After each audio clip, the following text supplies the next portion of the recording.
அன்பார்ந்தவர்களே, மனம் இருந்தால் மார்க்கம் உண்டு என்ற கருத்தினை விளக்க ஒரு அருமையான நிகழ்வினை உங்களோடு பகிர்ந்து கொள்ள ஆசைப்படுகிறேன். குரு ஒருவர் இருந்தார். அவரிடம் 50-60 சீடர்கள் இருந்தார்கள்.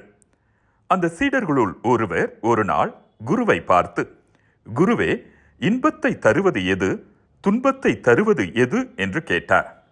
குருவும், ஆளுக்கொரு சாக்குப்பையை எடுத்துக் கொள்ளுங்கள், கடற்கரைக்கு செல்லுங்கள், கூழாங்கற்களை பொறுக்குங்கள், பையில் போடுங்கள், வீட்டுக்கு செல்லுங்கள், நாளை அந்த பைகளை என்னிடத்திலே கொண்டு வாருங்கள் என்று கூறினார். சீடர்களுக்கு ஒன்றும் புரியவில்லை. இருந்தாலும் அந்த குரு சொன்னபடியே செய்தார்கள். மறுநாள் காலை கூழாங்கற்கள் கொண்ட பையுடன் அந்த குருவின் முன் வந்து நின்றார்கள். பைகளை திறந்து பாருங்கள் என்றார் குரு. ஆச்சரியம்! அத்தனை கூழாங்கற்களும் தங்க கட்டிகளாக மாறியிருந்தன.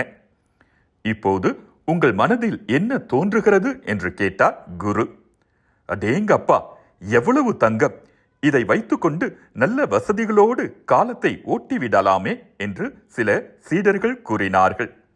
அடடா, இப்படி என்று தெரிந்திருந்தால் பை நிறைய வலிய வலிய கூழாங்கற்களை அள்ளி போட்டிருப்பேனே என்று சொன்னார்கள் இன்னும் சிலர்.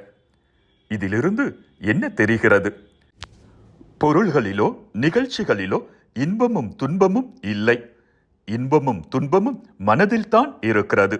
அதனால்தான் மனம் இருந்தால் மார்க்கம் உண்டு என்றார்கள். ஆம், மனம் இருந்தால் இனிமையான வாழ்வுக்கு மார்க்கம் உண்டு. அதுதான் மனம் செய்யும் மாயம். மீண்டும் மற்றொரு கருத்தோடு உங்களை சந்திக்கும் வரை விடை பெறுகிறேன்.